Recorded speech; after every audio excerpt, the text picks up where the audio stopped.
Ladies and gentlemen, boys and girls, worshippers of all ages, welcome to YouTube. My name is SeaRaptor, and it's time for the last Scuttlebutt of 2019. This week's game in the background brought to you by Tier VII Premium Italian cruiser Gorizia. Gorizia, of course, right now, currently a ship that you are able to earn by playing through the first 3 directives of the event that's going on in the game right now. Or you can run over to the premium store and drop some cash on her if you really want one. I'm going to tell you straight up, please don't spend money on this ship. It's not worth it. It's just really, really not worth it. Gorizia is honestly, she's overall taken as a complete package. She's a worse Zara, which is the Tier VII Tech Tree Italian heavy cruiser. She gives up her torpedoes. The ship has no torpedoes. In exchange, she gets basically what amounts to German hydroacoustic search with a 6-kilometer range and a pretty good duration. Her AA is even less than that of Zara. These are the same guns as Zara, but they reload a little slower. So, yeah, you still got to deal with the the peculiarities, let's say, of the semi-armor piercing shells to go along with the really, really good Italian armor piercing shells. And of course, she has the same armor scheme as Zara, so that's a good thing. Zara is unquestionably, like Gorizia, the best protected Tier 7 cruiser in the game. She's highly maneuverable. But overall, this is just a very meh, kind of average, nothing really exciting about this ship. This has kind of become the standard for the free premium giveaways that they've done the last few years at Christmas. She's not bad, she's just simply not very remarkable. She does help you get through the Puerto Rico directives a little faster, if that matters, but that's about all you can really say for her. This is my best game by damage in Gorizia, and it takes me almost 18 minutes to rack up the damage total that I end with, which, spoiler alert, is a smidge over 80,000. It takes work to get a good game out of this ship, so, well, enjoy. So, 2019 drawn to a close, what do we got to talk about? Well, ordinarily I would talk about the forum contest over in the NA forums, not one running at present. The NA staff, of course, all on holiday right now. Who can blame them? They've earned it. So, nothing to do there. However, we can talk about the next Anchors Away event, again, coming up next month. I believe it's the 25th of January. That sounds correct, but double check me on that. I'll put the link down below at USS Hornet in Alameda, California. Hornet, like I said last time, it's a ship I've always wanted to visit. Unfortunately, I'm not going to make it to this event, but if you can, you should go. I'll put a link down my video for on USS Texas. If you want to see what an Anchors Away event kind of looks like, get a sense of how one of these goes, check that out. But definitely go scope these out. Take the opportunity to go meet your new community team managers. That's Calvathe and Hapafodder have both been introduced in the forums. We've been talked about those a couple weeks ago on Scuttlebutt. Go meet those guys. Presumably they'll be there. At least one of them, I assume, will be there, along with some of the NA community staff. Go scope it out and have a good time. Those are always great events. There's a couple of dev blog posts, and I'm going to talk about those in a little bit. But before I get to that, I was kind of thinking back. I was like, what kind of went on in 2019 in this year? Like, what does a year in review for Warships kind of look like for 2019? And I sat down and was really curious at kind of some of the highlights. And I ran some quick numbers. Okay, there were 33 premiums released this year.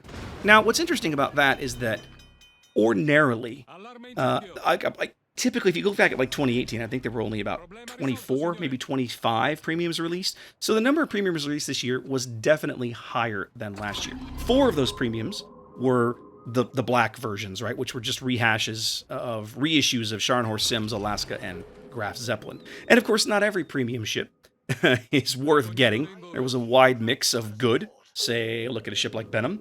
And bad. Yahagi is a great example of a premium that nobody in their right mind should ever spend money on, because that ship is terrible.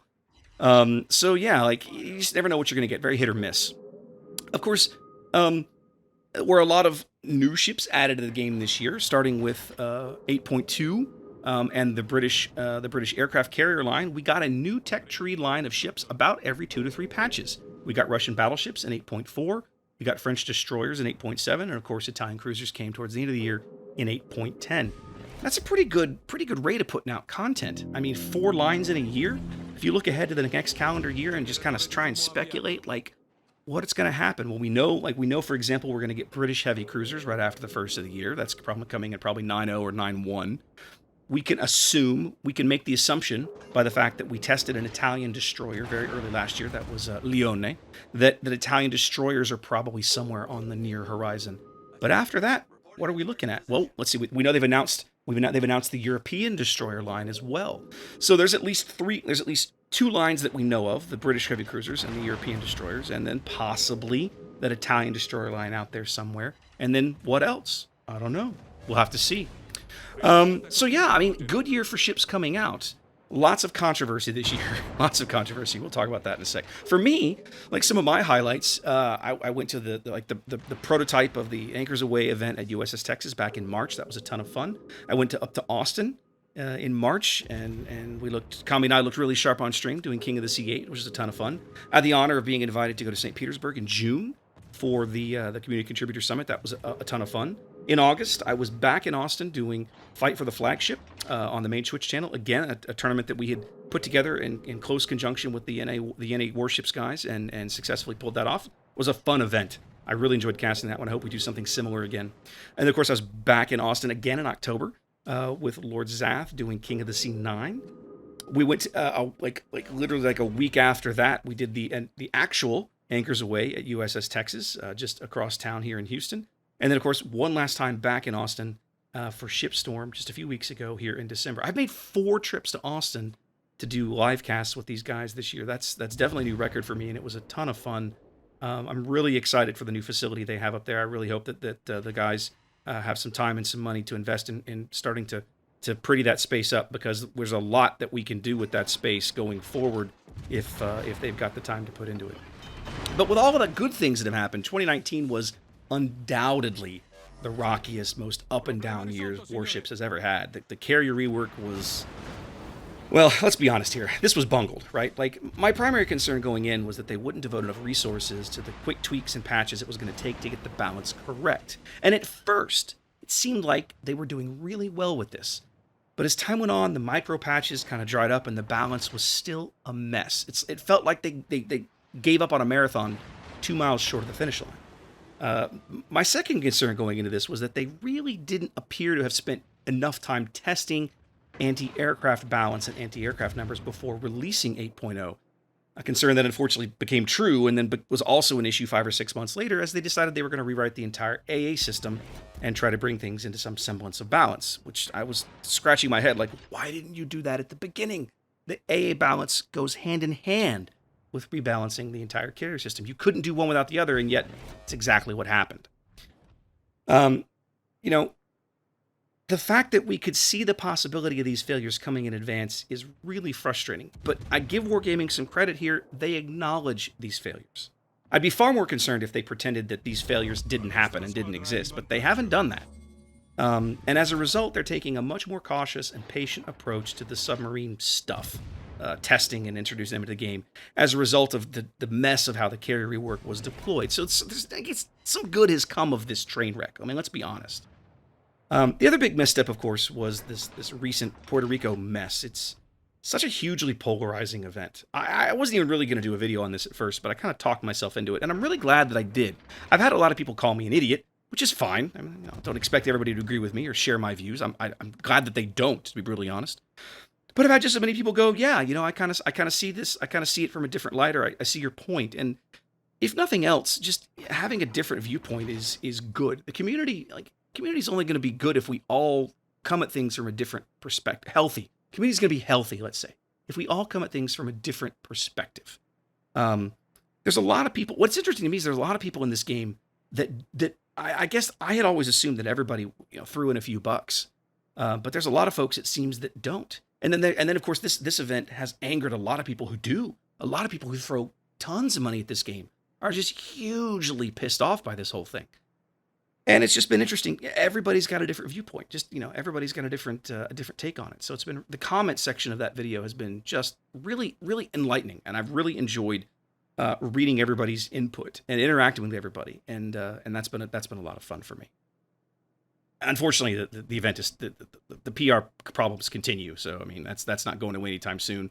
They've got to do some work on that. Zoop did a really good video on this a while back that a few weeks ago that I watched. Maybe I'll put that link down below. If you haven't watched that one, you should go check it out because he says some really smart things. There have been a couple of dev blog posts that are worth talking about. So let's stop talking about the past, talk a little bit about the future here. course, this one, of course, generated its own set of controversies. The latest controversy, the latest kerfluffle. This one has to do with a unique upgrade system that is about 18-ish months old at this point and is kind of becoming outdated. For those of you that aren't familiar with the existing system, I'll give you a brief overview. Here's how this works. Once you unlock a Tier 10 ship, you earn access to a 5-stage personal mission that eventually rewards you with the unique upgrade for that particular ship. These are a little tedious to grind out, but with regular play, you can eventually get there. Now, these are like legacy Tier 10 upgrades because these missions have been in the game since update 7.6, and exactly 0 Tier 10 ships added since then have had unique upgrades made for them, and a couple of them, that's Midway and Hakuryu, have been like disabled. You can't actually attach them to the ships anymore. From the day they added these to the game, reception has been very hit or miss. Some of them are really, really good buffs, like just straight up buffs to the ship, like Zao or Montana. Those upgrades are really, really good.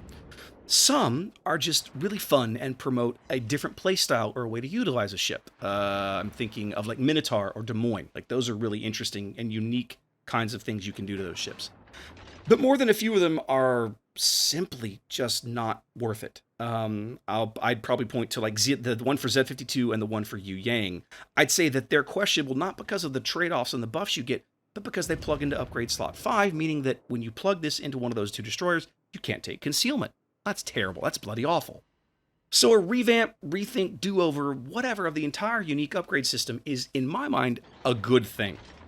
Not only will it be good to see these start to come into the game for Tier 10 ships that have been added in the last 18 months. For the record, that list includes Audacious, Kleber, Kremlin, Harugamo, Daring, and Venezia. Seeing them go back and hopefully redesign some of the existing ones will be welcome, especially if it means we can get back access to the ones for Midway and Hakuryu. Now, with all that said, the main controversy has been around how they've opted to put these back into the game. When they come in just a few more patches, they will be available via research points in the Research Bureau.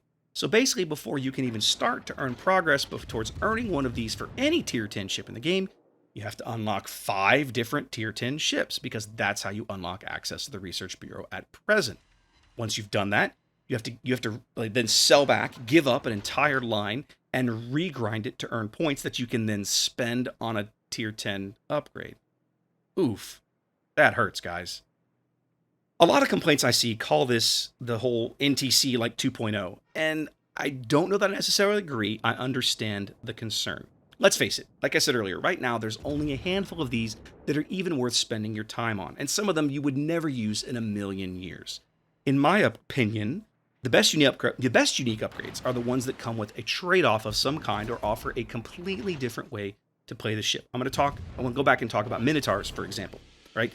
It basically turns her smoke into something more akin to like destroyer smoke. I've seen competitive teams use this module on Minotaur and play her as a great big oversized destroyer in King of the Sea. I love seeing that because it's completely different. It's unique. It comes with a trade-off. In this case, a Minotaur with this module cannot equip concealment and is then easier to spot. A unique upgrade of this type, this fashion, this style, offers players an optional, different way of playing the ship, but is not required for the ship to be played competitively, by which I mean ranked, King of the Sea, clan battles, what have you, okay? If, and this is the big question that we don't have an answer to right now, if all of the unique upgrades are redesigned to be similar to this style, they offer an optional way of playing the ship, some kind of unique or odd off-the-wall bonus, a way to do things, to play the ship differently than its currently like base design, then I don't know that I have as big a problem with them locking this stuff behind research points. Yes, it could possibly force people to participate in a system they don't necessarily want to fool with, but as long as the upgrade is not a straight-up buff, again, I point back to the one for Zao as an example, of one that is currently just a straight buff to the ship, then I'm probably okay with it.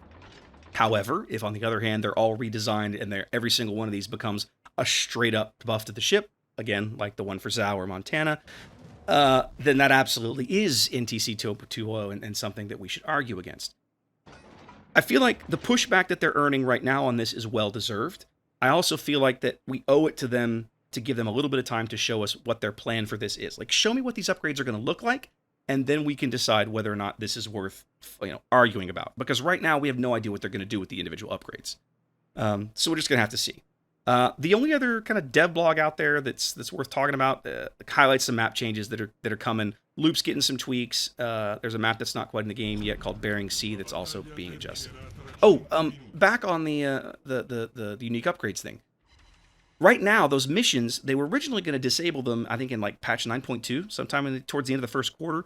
They've actually said that if you can earn a tier 10 before, I think, 9.1 goes live, you'll get the mission, and the mission will then last through the end of next year.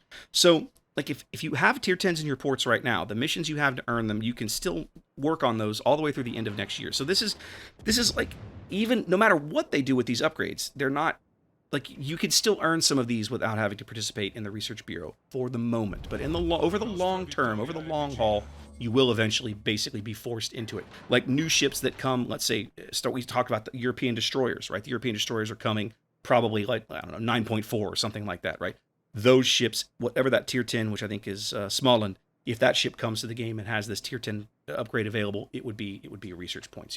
I don't think they'll have the missions turned on for those new ship lines. They haven't said that, but I'm assuming that's how it'll work. Last but not least, we yet another kind of personnel update here on the NA side. As the year kind of draws to a close, yet one more NA team member has announced their departure, and this time it is another one of the regional producing staff. This is Pigeon of War. Most people don't really know what Pigeon does. A lot of folks, and this includes me, don't truly understand the role of a regional producer in a game like Warships. But for me, I will say that I have interacted basically daily with Pigeon for more than 3 years as a part of the wiki staff, and then later on just doing other things. And I'll say this, he was a man with his hand in a lot of different pies. Like I said, I first met him working on the official wiki staff, which was a pet project that he kind of jump-started in early second quarter 2016. He ran that group personally through like the end of 2017 before handing it off. I know of a fact there's at least 2 premiums in the game that he directly fought for and won, and the community responded by buying them up in droves, which justified the efforts that he put into bringing them into the game. He's a man of many talents. I'm glad to have known him and to worked with him, however loosely, and I will miss him. I suspect most players won't, and that's not a knock against him, just because he's one of those kind of behind-the-scenes guys that you don't really interact with most of the time. But believe me, he's had an impact on the game here on NA, and I will definitely miss him. So fair winds and following seas to you, Pigeon, wherever you end up, and have a good one out there. That's basically it. Schedule-wise, I'll be back on Twitch on Tuesday, the 7th of January. That'll be my first cast back in the saddle after the new year. Between now and then, I've got plenty loaded here on the YouTube channel to keep you guys busy, keep your Warships, that Warships taste in your mouth. You'll be good to go. But please bear with me if replies to comments are kind of slow. I'm going to spend time focusing on hanging out with my family over the holiday and probably not spend a ton of time screwing around with YouTube, as you can expect. Okay? In the meantime, guys, have a great holiday, whatever holiday you celebrate. Happy New Year. I won't probably talk to you guys again until after the New Year. But in the meantime, be safe. Get a designated driver if you go out and celebrate New Year's with some adult beverages. And hopefully, guys, I'll talk to you all again in 2020. Take care and be safe.